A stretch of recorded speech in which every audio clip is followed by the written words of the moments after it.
Last few questions, also in a reaction for just to turn your attention to mechanisms, how it happens that the freedom is getting lost.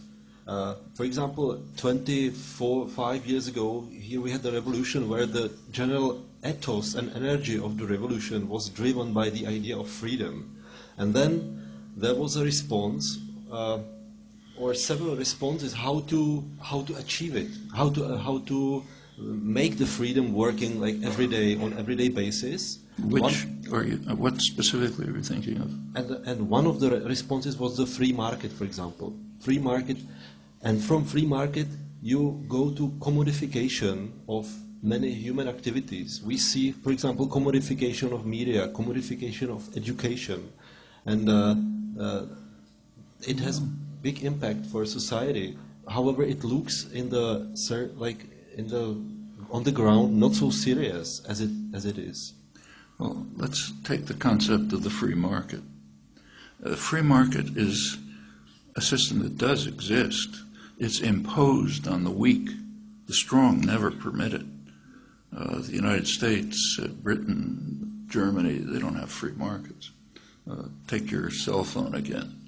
Have a look at it and ask yourself where the technology that's built into that cell phone came from. It's an interesting exercise. Overwhelmingly, it came from the state sector. Places like where I work, MIT, which is technically a private institution, but almost totally state-funded. That's where computers, the internet, microelectronics, lasers, pharmaceuticals, that's where it's all developed. Almost the entire IT revolution, the information technology revolution, overwhelmingly it comes out of the state sector for decades. I mean, take computers. They entered the market. You could sell personal computers. Apple was the first one to be able to sell computers. That was 1977. That's about 30 years after the major research and development and investment had been done mostly in the state sector. The internet was being developed from around 1960, was finally handed over to private enterprise in 1995, 35 years later. And that's true across the board. Like if you have a GPS in your hand device, whatever it is, that's an application of the U.S. Navy Navistar system that was developed decades earlier. And that goes way back in history. The American mass production system, which kind of amazed the world in the mid-19th century, was mostly developed in government armories. And there's a reason for this. When things are done in the state sector, cost and risk don't matter because the population is paying for it, taxpayers paying for it. So you can undertake risky, costly efforts. Finally, if anything comes out of them, they're handed over to the private sector for profit. Now, this is an exaggeration. It's not 100% like this, but that's the core way in which the economy works. It goes way back to the early days of British industrialization in the 18th century. The record very clearly shows that states that have violated what are called sound economic principles are the ones that have prospered. Just to give you an illustration, when the American colonies were liberated from England, they got advice from the best British economists. Adam Smith, for example, advised the colonies on the policies that they should follow. And his advice was almost the same as what the IMF told Eastern Europe in 1990 and what the West tells the Third World, almost the same. You should have market principles. He told the colonies you should concentrate on what you're good at, what later was called your comparative advantage. You should produce cotton and primary products and fish and fur don't produce manufacturing goods because the British manufacturing goods are much better. So import British manufacturers, produce primary products. Certainly don't try to monopolize your primary products. Remember, the main primary product then was cotton. Cotton was like the oil of the early Industrial Revolution. So he said, don't try to monopolize cotton, just keep to market principles, produce primary products, import superior British goods, and then everyone will be better off. Now, that's what's called sound economics, right up to the present moment. Well, the colonies were liberated. They didn't have to follow sound economics, so they violated every principle. Well, they immediately turned to very high protective tariffs to block superior British manufacturers. A lot of state initiative was put into developing industry. At first textiles, later steel, up till today with computers and the internet. And it became a rich, powerful country. Incidentally, that's just what Britain had done before it. That's what Germany did later. That's what France did. That's what Japan did. These are the countries that prospered, not by the free market. Now, the free market is imposed, does exist in the colonies, like the British imposed the free market system on India. It was a colony, they ran it. India was one of the was, along with China, was the most advanced commercial and industrial center of the world in the 17th century. Now, after a couple of years of British imperialism, and the market system was a wreck.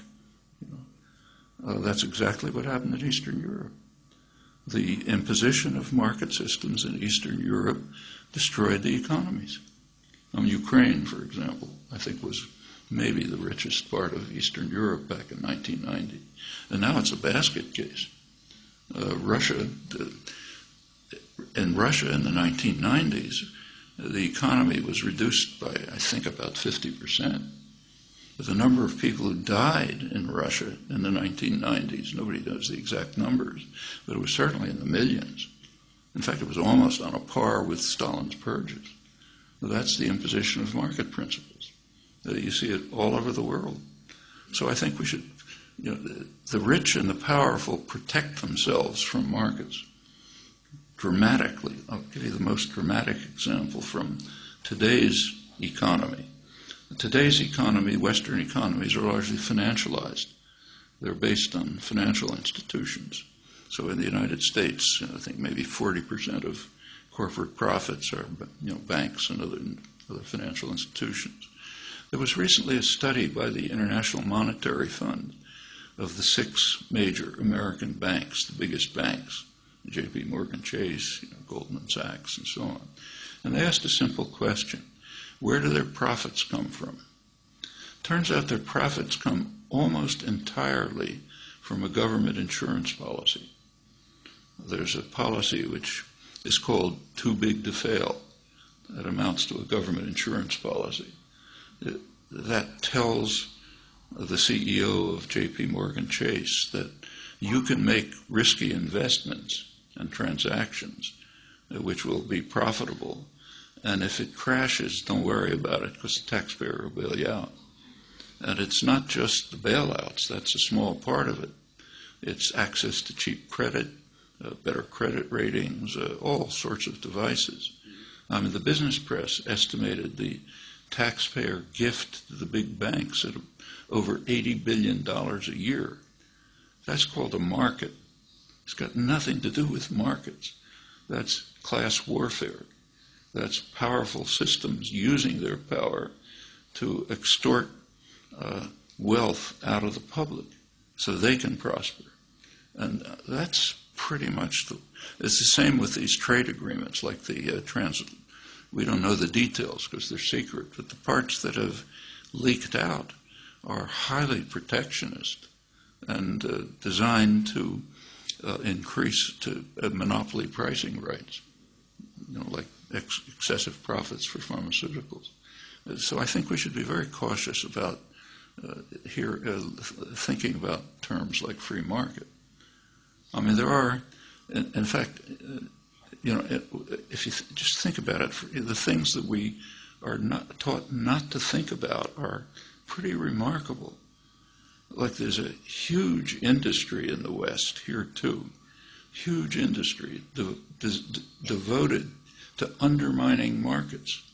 It's called the advertising industry. If you've ever taken an economics course, you learn that markets are based on informed consumers making rational choices. All of economic theory is based on that. Turn on the television set and take a look at an ad. Is it trying to create an informed consumer making a rational choice? No, of course not. It's trying to undermine markets because business doesn't want markets. They want power. Another principle of markets is that, say, if you make an investment, you decide to invest in some small company that's trying some risky thing, and you keep investing in it for decades, and finally something comes out. In a market system, you'd get the profit. Not in our society. The way it works in our society is that the taxpayer makes the investment for decades, like computers, internet, etc. And when something profitable comes out, it doesn't go back to the taxpayer. It goes to Steve Jobs or Bill Gates or somebody like that. It's got nothing to do with markets. It has to do with power. And again, there are places where market systems are imposed, like the Third World, or like Eastern Europe after 1990. But that has nothing to do with freedom.